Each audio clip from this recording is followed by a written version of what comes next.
책 읽어주는 공쌤입니다.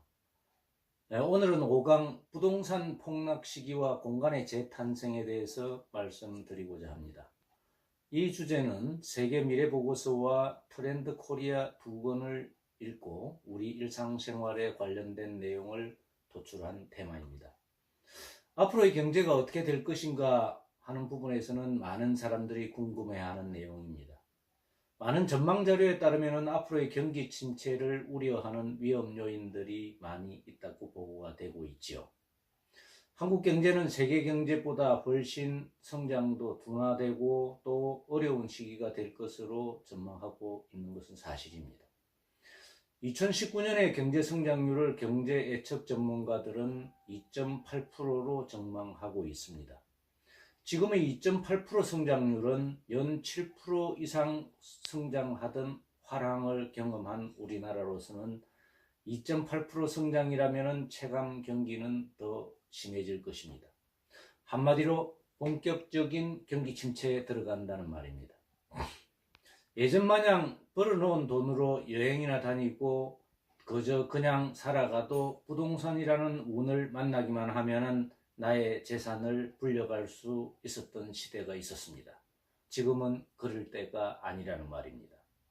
철저히 분석하고 준비해서 내 인생에 의미 있는 일을 준비하고 나의 가치에 적합한 일을 찾아 나서야 한다는 것입니다.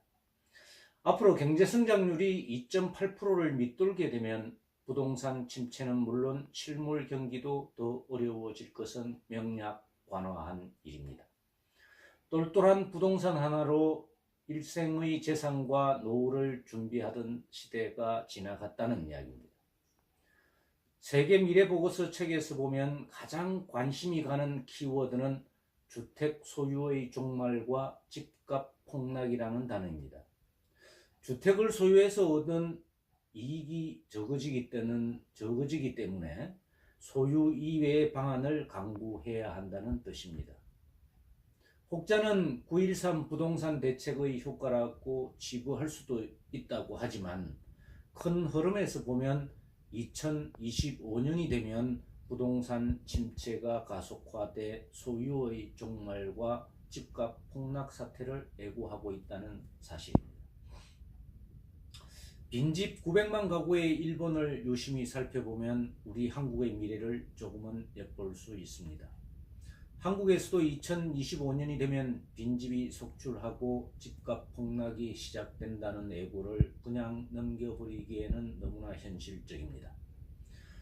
우리의 농촌은 이미 빈집으로 몸살을 앓고 있습니다. 이러한 현상이 도시로 퍼져나가서 많은 사람들이 집을 소유하기보다 공유나 활용으로 바뀐다고 한다면 집값 폭락은 우리가 걱정하고 있는 것보다도 더 심각하게 진행될 것입니다. 여기서의 키워드는 주택 소유의 종말이라는 단어입니다. 부동산으로 나의 자산을 키우는 성공 사례를 앞으로는 보기 힘들 것이라는 것입니다. 그렇다면 앞으로 5년을 어떻게 보내야 할 것인지 또는 그런 시기를 어떻게 극복할 것인지에 대한 대안이 있느냐 하는 점입니다. 결론부터 말씀을 드리면 빚 없는 사람이 살아남는 시대가 된다는 것입니다. 여러분께서는 지금부터는 절대로 빚으로 생활을 꾸려가거나 부채를 활용해서 사업을 키워버리라는 생각을 해서는 안 됩니다. 특히 앞으로 부동산이 침체 시작된다면 2025년이 아니라 2021년과 2022년으로 앞당겨질 수 있다는 분석도 나오고 있습니다. 앞으로 2, 3년이 고비가 될 수 있다는 것입니다. 그럼 어떻게 해야 하느냐? 그게 문제입니다. 핵심은 가지고 있는 부동산이나 시설물의 활용에 초점을 맞추라는 이야기입니다. 흔히 말하고 있는 공간의 재탄생이라는 개념을 우리는 잘 살펴볼 필요가 있습니다. 공간의 재탄생이란 특정 공간이 협업, 체험, 재생, 개방 또는 공유 등을 통해서 본래 가지고 있던 하나의 고유 기능을 넣어서 새로운 정체성의 공간으로 변신해야 한다고 주장하고 있습니다. 위의 5가지 대안을 하나하나 살펴보도록 하죠.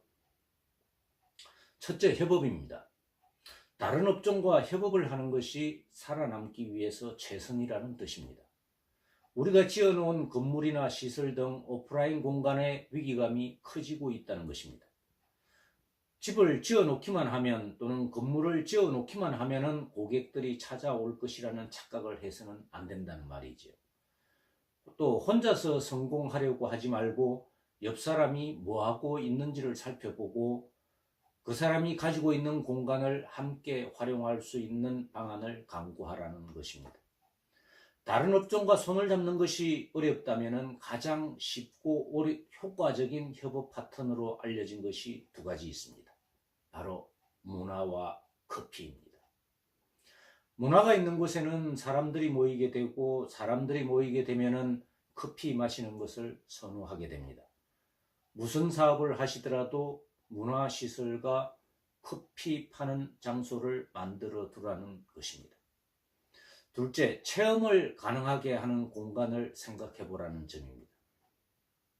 아마 여러분들도 이미 많이 하고 있는 테마이기 때문에 더 설명드릴 필요가 없겠죠. 셋째는 첨단 기술입니다. 내가 가지고 있는 공간에 첨단 IT 기술이 들어있는 시설을 설치해 보라는 것입니다.